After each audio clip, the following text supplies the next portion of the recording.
Hello, welcome to Tug Talks with Damon. My special guest today is Maxwell Rosenberg. Hello. Hello! I am so glad to have you in this tub for so many reasons. Thank you for being here. I'm glad to be here, Welcome. I've seen so many people do it, so, Yes. enjoying the fun. Oh, here it is. I was telling you earlier about Cher, and here, she just showed up. Okay. Wow. So the Cher doll, and I was showing you this, and I was showing you my Wicked Witch as well, that the Celebridux culture is active. So who knew? Thank you for coming out here. Thank you for being on the tub. I can't wait to talk about some of your ideas and thoughts that I'm really interested in. Thanks for having me. But the first thing I want to ask you, Max, is what you like about your body. About my body? Yeah. Huh. Well, growing up, people always said I had nice hands. I used to play the piano, so I have those, piano fingers. It's kind of hard to see with all the bubbles on. We got a lot of bubbles going on here, but those are pretty nice hands. Do you feel like when you give hugs, people they like to feel your hands? I mean, I've been told I'm a good hugger. I think full body contact's important. Yeah. Do you ever give shoulder rubs or back rubs or butt rubs? And sometimes. Those fingers are good for that. Mm-hmm. Yes. I hope so. I haven't got too many complaints. Cool. Well, okay, so the reason I invited you to this tub is not only because you're an interesting, amazing person, and I love talking to interesting, amazing people, but you and I got into a conversation about something I know nothing about. Mm-hmm. And what I noticed about myself is that I tend to judge things I don't understand. And I also think that is a typical thing we tend to do. It's like, if I don't understand a subject, if I don't have information about a subject, then maybe I come to some conclusions or make negative judgments. Mm-hmm. And so when you and I started talking about gaming, I noticed that I was just filling in the blanks in my head with things judgment. Yeah. And I realized, well, that's not fair. A, it's not, I don't know, it may not be accurate, but B, how silly of it is to judge anybody for doing something they enjoy doing without having any facts or information. And I don't want to be that person. And I think a lot of people watching this series are thinking about how, as we age and live in this world, create community around talking to each other and learning from each other and not jumping to judgments. Or if we're judging, let's challenge our judgments a little bit. Mm-hmm. So you tell me, why is gaming, first of all, what is it? What the hell is gaming? I mean, gaming is a general term. I mean, some people play board games, and some people play video games. There's been I certainly play my fair share of board games. I could talk about that too, but I think for me, I've been playing video games since probably maybe age 2 or 3. I grew up, it was in my house, it was everywhere. Actually, my brother was sick before I was born, and part of that, of him getting well was family bought him a lot of games to kind of get him through. Video games or board games? Video games. Video games. So what kind of Nintendo, games? The old Nintendo from the late 80s. We had something like probably 50 games when I was born. Do you remember the names of any of them? Sure. I mean, you have things from Super Mario Brothers, The Legend of Zelda. There's just so many. I mean, they're action games, they're puzzle games, they're adventure games, all kinds of stuff. There was educational games too. I remember the story that my mother loves to tell is how there was this game called Donkey Kong Jr. Math, and it was just like a math game, Math. Addition. They said math. I'm like, math. What? Math. Okay, that's a whole different kind of game. Total different kind of game. Math. So, it teaches you addition, subtraction, multiplication, division. And I just remember, my mother loves to tell the story that I went to my dad and I made him teach me how to carry numbers so that I could, play this game. Wow. Mm-hmm. So you were learning about math and carrying numbers at, age 2, 3? Mm-hmm. Wow. And, some of these games, some of them are very simple, but some of them are very complex. They have deep stories, they build characters, and, they teach all kinds of skills. So were the early Nintendo games character-driven, story-driven? Not as much, as only so much, with the sound limitations and graphic limitations, there was only so much you could do, but you know, what I love about the early systems is the creators get so creative with what they could do with such a limited resource, you know, with, you know, some of the tunes. I mean, I've always been drawn to like, you know, the music of the old games, these like chiptune or, you know, like just this is very, you know, early video game sounding video games, I guess. So if you hear it now, if you hear like the Donkey Kong theme, or you hear some of the music today that you heard as a kid, what does that induce? That is like, you know, I would say the thing that grabs me the most, particularly, I've always been like, you know, kind of like a sound, audio-oriented person, you know, was a musician from a young age. So, you know, like hearing, you know, I may have forgotten details about many things over the years, but the music is like the thing that really sticks with me, you know? So I can understand that. You know, I can relate as a soap opera fan. I can relate to that. I mean, I can just, the Days of Our Lives themes automatically induces soothing in me because my mother literally watched that when I was in the womb, and I grew up watching that, and it just is always, no matter what happens in my life, just that music sends my brain messages like, it's okay, you can handle this, you just keep it moving. Like, I love that. Yeah. So I get that as from that point of view.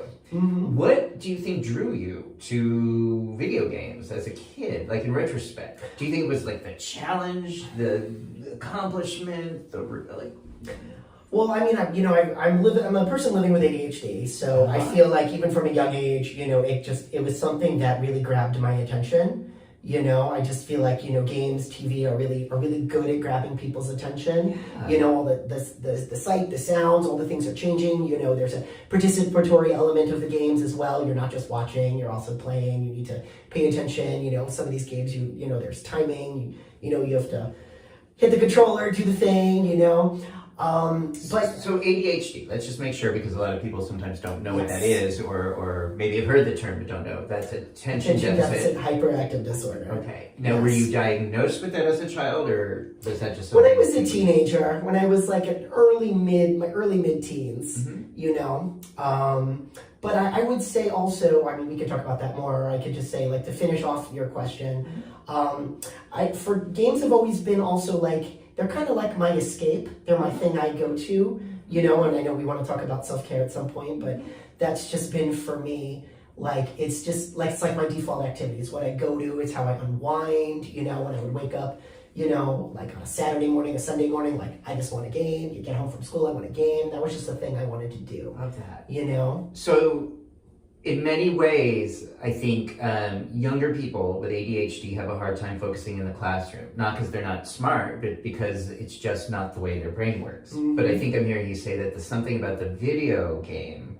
especially the educational games, made it so that learning was accessible to you. You could learn things, you could learn math in a way that wasn't like about sitting still in a classroom or getting labeled by a teacher or somehow. And I think it teaches so many other skills too. I mean, that's a very obvious example when you're playing a math game, but you know, a lot of these games, you know, particularly these complex ones, you know, there's like, you know, you're exploring a world, you know, you have to be able to, like, some of these old games didn't even have maps. So, you know, I would draw my own maps, or I would just like memorize, you know, where I needed to go. You know, you learn things like, you know, you have to manage your resources throughout a game. You know, let's say, you know, you can only take, you know, a certain amount of hits before you die in the game. You need to learn how to manage, like, you know, healing items and, you know, all kinds of things like that. You know, it's money management in most of the games. You know, can buy weapons or armor or resources, and you know, it's you learn how to,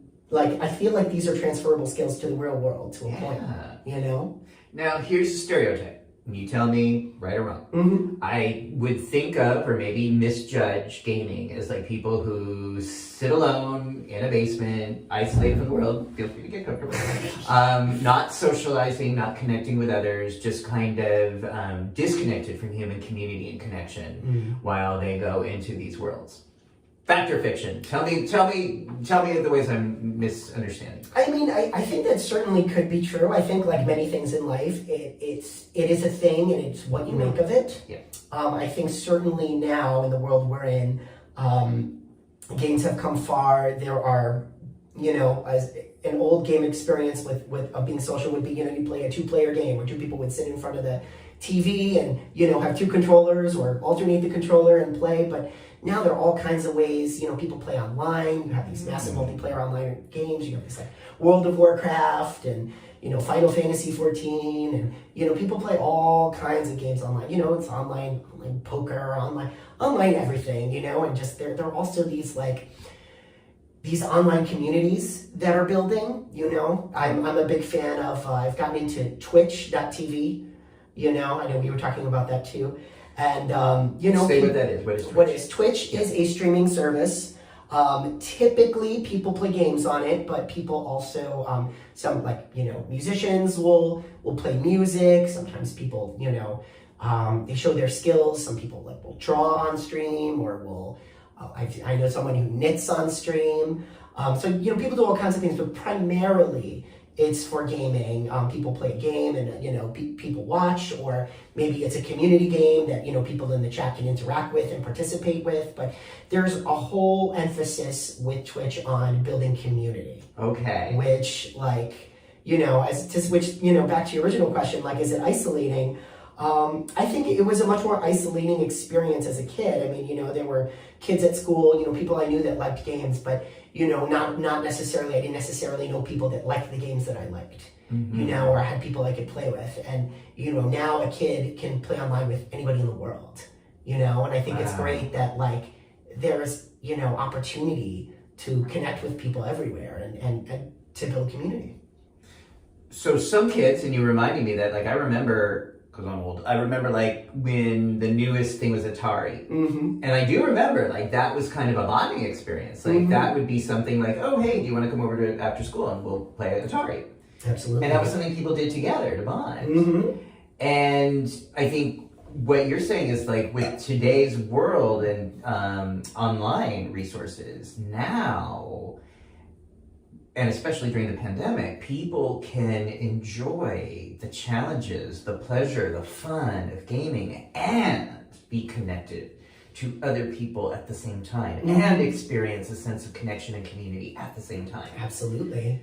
That is amazing to me. Yeah. Because I don't know about any of this stuff. So this is just incredible to me that this exists. For those, like, so Matt showed me Twitch a few weeks ago, and that, again, was just something I had no familiarity with, but I was really impressed with how you showed me when people got online, other people were welcoming them and saying hello, and it felt like, oh, this is sort of like Cheers. This is like the Cheers of online gaming. It's like, I don't like where everybody knows your name and you just kind of talk and hang out and do something fun together. And, it's cool, like, these people I follow, even some of them that have, hundreds of viewers, I can say hello and, like, they'll say hi right to me, and that's like, it's cool. How have you seen gaming misunderstood or stereotyped in media or in community? What aside from my own ignorance, what kind of assumptions do people make? I mean, one thing that comes to mind is like violent video games. I feel like a lot of people think that, like, video games with violence. So this came up a lot in the 90s, especially around Columbine. I remember that was when a lot of parents were blaming video games for kids getting violent. What would you say to that? What's the problem with that? I don't believe that. I don't believe that. I mean, I'm sure, like anything, I'm sure you could find some isolated examples where that's true. But I think for the most part, most kids, even kids that play games, I think understand the difference between, like, I'm shooting a character in a video game versus I'm killing someone in real life. Now, some people, again, the critics say that kind of play violence desensitizes people to real life violence. Any fact, what do you think? Is there anything to that? I mean, I think it's certainly possible. I mean, I'm not going to say that I'm not I would say a fan of every type of game that's out there. I remember, I could cite a specific example. One of my friends was playing one of the Grand Theft Auto games, I think the 5th game, and there's like a scene where your character, in order to move forward in the story, you literally have to torture somebody. In like... How? Like, I think you pull his teeth out with pliers. Holy shit. It is real, and with like these newer games, things are much more realistic looking, and that was like, even as a 20-something watching my friend play that game, I was like squirming at that, it made me so uncomfortable. And maybe if you started a kid that early on that kind of game, like, I don't know. I wouldn't, if I had a child, I wouldn't want them doing something that gruesome. But that's an extreme example. I do think also, but like there are a lot of games, shooting games and fighting games and, and even if there is some blood, I still feel like I still think there's a separation between that and real life. I really think for the most part that people would see that. But that's just my opinion. Well, that's why I have you here, because I want to know your opinion. And I feel like there's a lot of misunderstanding. I hear the same criticisms about porn. Mm-hmm. And so, I'm one who says that porn has a right to exist. It has a right to entertain.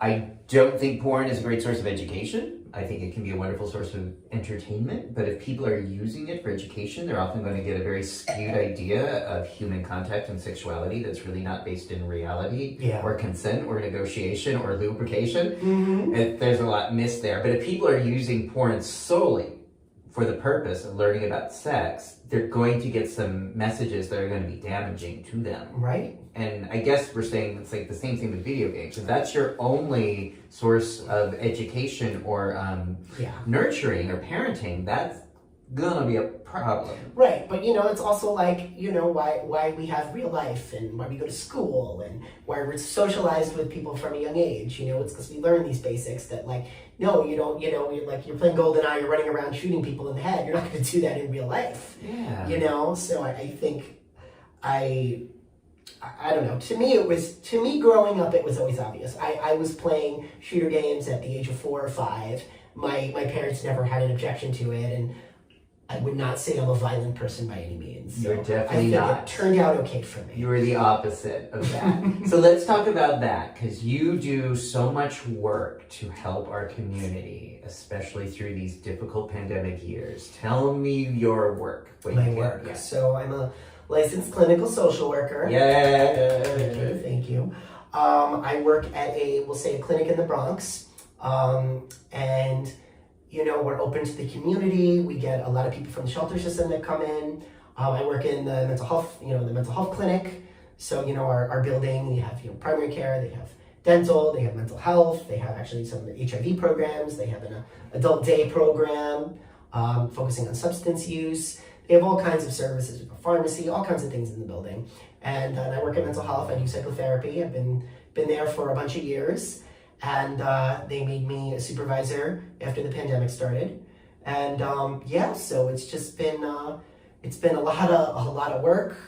There's been I'm sure more need than ever. Yeah. The demand for mental health services is very high. A lot of people need help right now, and it's great to be like I could certainly have gripes about the healthcare system and all that, but I'd like to think that I'm a cog in the machine that's trying to help people. Yes. So you became a supervisor at the same time that services were locking down in a way that was historically unprecedented for us in our lifetime. Yes. What was that like? Well, To adjust to going from, okay, we have an office, we have the clinic, we have all these amazing services under one roof, and suddenly now we are like, we have to do this virtually. I mean, take it away, Max. I mean, what can I say? I mean, the pandemic has been, let me speak to that first. I mean, the pandemic's been hard for everybody.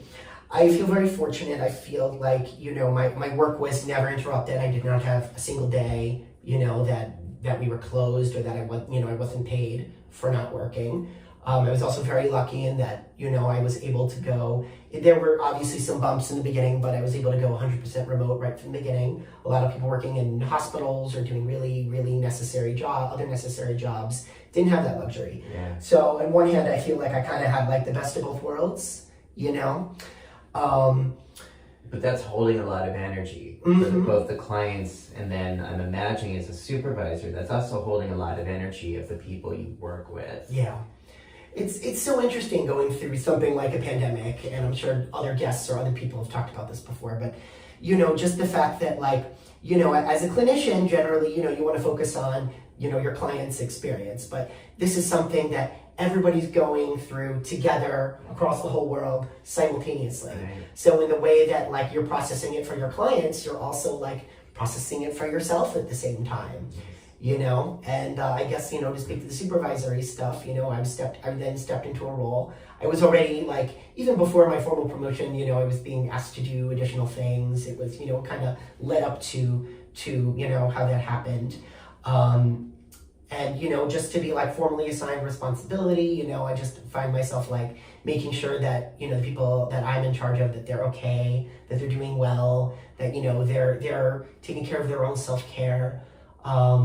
You know, and it's tough because we were a pretty close team before the pandemic, and I think it was tough when nobody, you know, a couple of people were there on site all the time, but there are some people I still haven't seen since the pandemic started. You know, people who are fully remote, and there's a certain amount of like bonding that we all had as a team. Like there are things that are just like holes that are missing, I feel like, in the cohesion of the team when we all can't be in the same place. You know, when you can't just walk next door and, you know, knock on someone's door and have a chat with them, you know, the fact that you have to like call them or send them a text message, or, you know, that they're not right there in front of you, you know, having lunch by yourself all the time, you know, it's different. It's different, you know. It took some adjusting for sure. Thank you.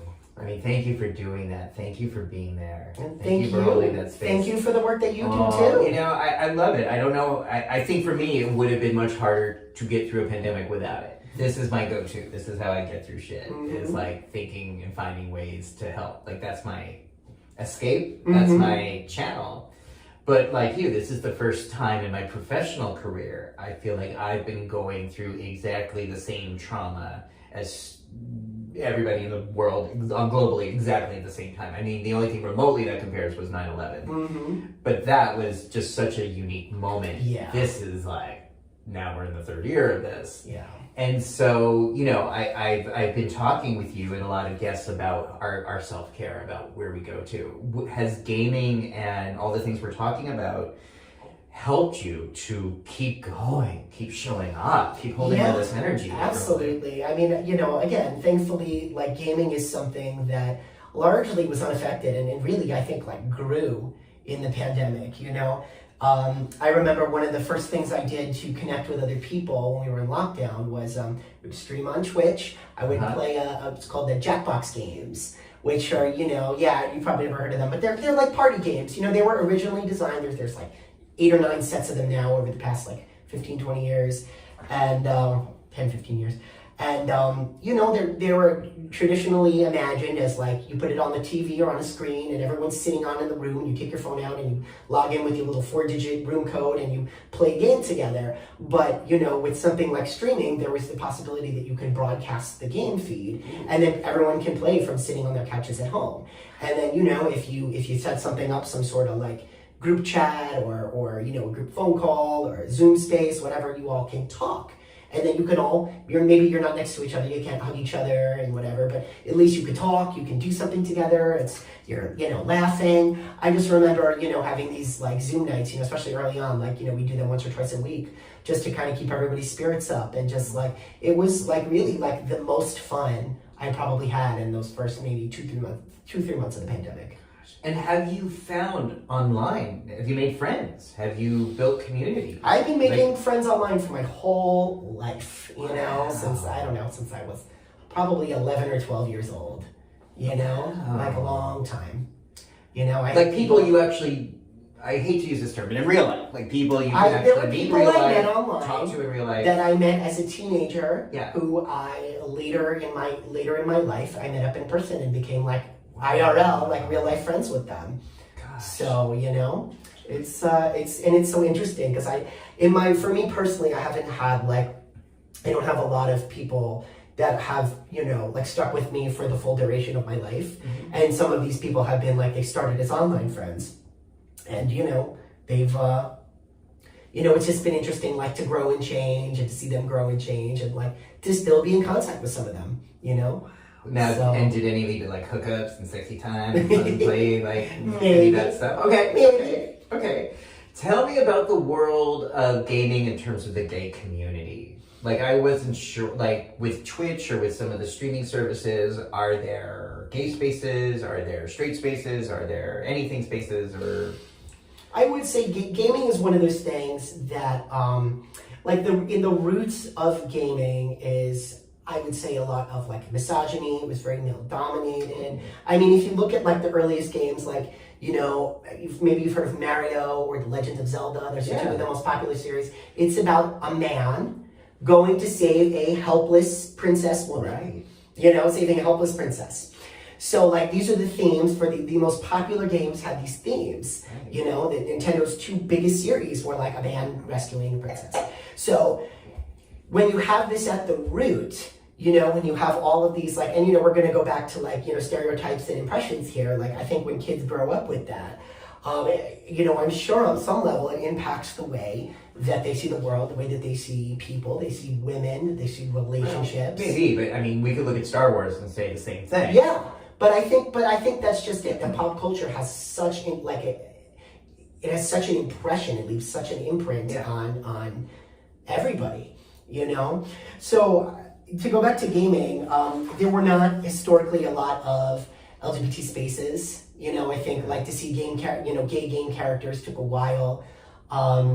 You know, some people, and I think it's becoming more. I think it's slowly becoming more inclusive. Mm-hmm. You do see like a greater range of characters presented racially, sexuality, even seeing like trans characters. Mm-hmm. You know, it's definitely, you're seeing these stories kind of making it out there. It's certainly not like dominant yet, but, you know, I think like with all pop culture and media, it takes time. Wow. But like the examples are building and things are changing. And I think especially with something like Twitch, I've been able to follow, like one of the portion of the people that I follow, I look for LGBT streamers, you know, who make like safe spaces, you know, where like, if you're in, you know, for example, in like the middle of the country and, you know, you're by yourself and no one else is like you know, and you're a gamer, or not, you can go in these spaces and, you know, see people streaming, you know, and see like role models and examples of, you know, like people you want to hang out with or emulate or, you know, have conversation with. That is what I love about the digital age. Mm-hmm. And because there was none of that when I was growing up.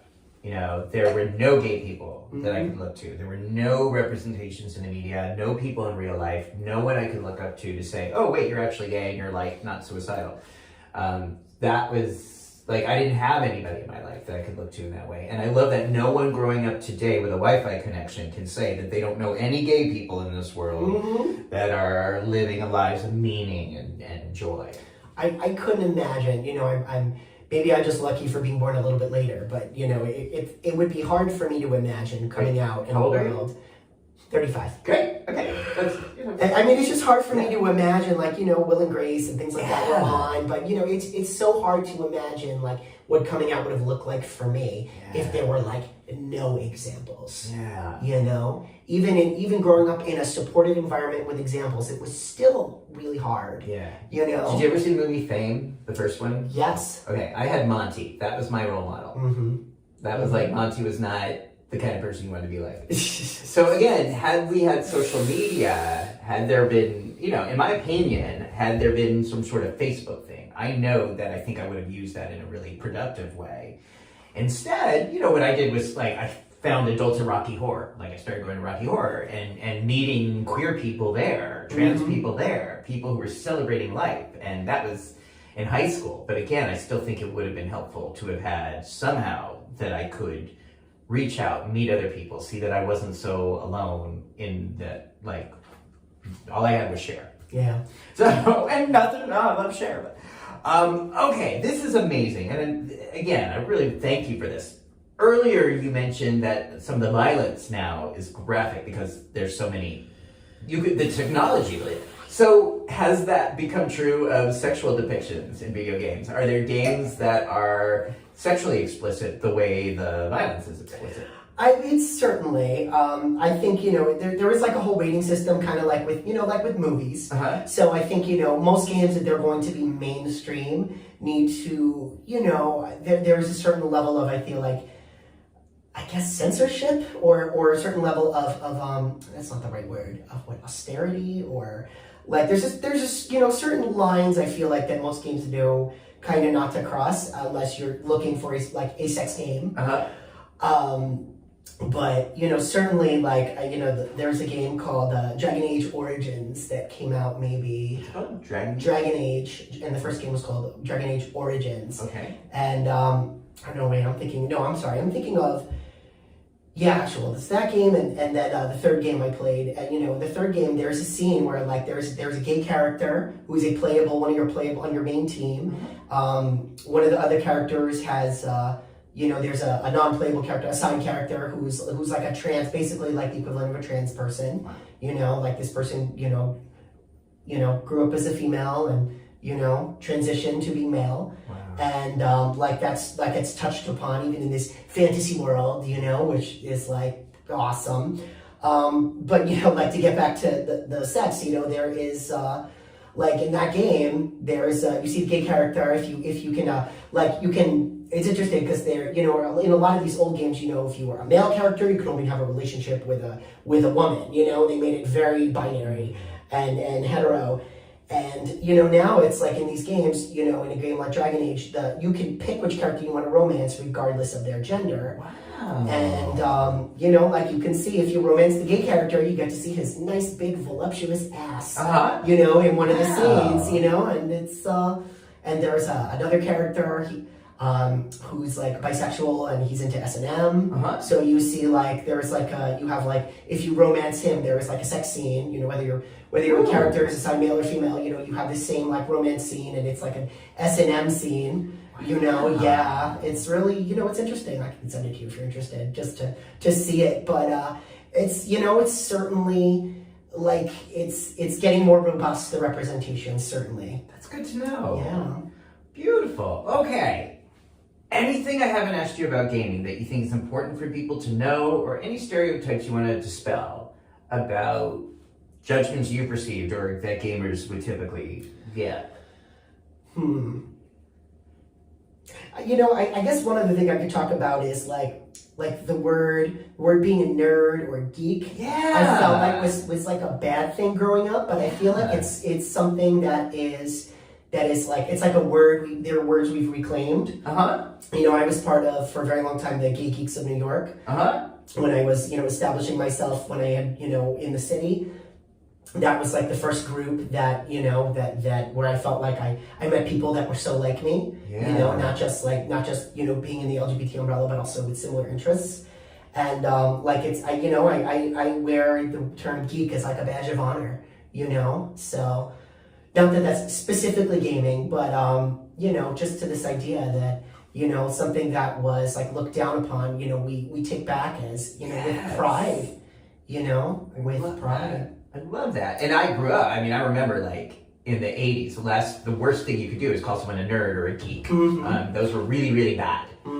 And I love the way that's been taken back and just seen as like, no, this is our community. I mean, so was queer, so was gay. Yeah. And with those are all, fag. These are all words we've taken back to say, fuck yeah, this is what I am, and this is my life, and this is my community. So this is what I think is great about getting older. This is what I think is great about learning and knowing more people and just having these conversations. This is why I want to do a bathtub show, because it's like I always learn something, and I really appreciate you helping me understand. Like, first of all, gaming can be such a way of not only being mentally instructive and helpful, I think that's just good work for the synapses, but creating community. Knowing there's people in the world who are looking out for you, knowing that there's people in the world who give a shit whether you're alive or dead, over the lifespan, over decades, that we share this commonality, and it is a real commonality, and it authentically feels good, especially when we're being locked down or being, limited by a pandemic, that there is still this community that gives a shit about me. That is what I think is so relevant and important. So much of my work focuses on pleasure and fun, and always learning about how people experience pleasure and fun, and then also realizing that whenever someone has fun and pleasure, there's always someone looking outside to judge that or to yuck their yums. So I don't want to be a yucker. I want to be a yummer. And that's why I want to understand things I don't understand. Mm-hmm. Thank you for taking that time to explain it to me and explain to all of us. Well, thank you for giving me a space to talk about I it. love that. I don't get to do this often. Yeah, so- I know. And thank you for all your service to our community. And thank you to for New all Yorkers service to our for keeping us community. going. And for being such a role model to so many people. We're in this together. Mm-hmm. Yes. All right. So if people want to learn more about gaming, or if they want to do further research, what would you suggest they do to look at this? Or would you recommend they join Twitch? Or what would be the next step? That's a good question. I mean, certainly, if you wanna see it as it is, that is one way. Also like try out some games. Play games for yourself. Games are more accessible than ever. You can download them on your smartphones. You can find them on websites. You can go to the store, pick out a system for yourself. If someone watching this in their 40s or 50s has never played a game, never played a video game, and says, I would have no idea where to start, where would you say, here's a good place to start? If I was going to start, I feel like a nice, simple, classic game, I would pull out, the Nintendo and start with, a Mario Brothers or something, something really simple. Also depends on what their interests are. Some people are, they don't want to be bothered with action games or flashy things. They're word games, puzzle games that are a little, a more chill way to break into it. There are also some great books. There's we were watching on Netflix. There was some specials about the gaming industry, about games, early video games. That would be a good place to start too. To see how its effect on pop culture and the world. All kinds of places to start. Wow. Or you can ask me. That's best. How would people do that? Or people can ask me and I'll tell them myself. Okay. They can follow you at. They can follow me on Twitch. Mm-hmm. I have my user handle is Meteo121, so METEO121. We'll put that right underneath. If you're watching this on YouTube, that link will be there. I'm a very new streamer. I've been doing Twitch for a while, but I haven't actually streamed for myself very much. So I'm just dipping my toe into that, and I've been having a lot of fun with it. So. Yay! Yeah. All right. Thank you, darling. Thank you so much. Thank you for watching Tub Talks. Thank you for being on this journey together. If you liked the show, subscribe down below. I'm trying to get new subscribers because eventually I can live stream. Mm-hmm. If I get enough subscribers, I could actually do this live and then Wow. talk about world events or whatever is happening at that moment. Mm-hmm. So subscribe. Share it with people you like, share it with people you don't like. Either way, it's good to generate this kind of conversation. Mm-hmm. Right? All right, everybody. Thank you for watching. Bye, everybody. Take care.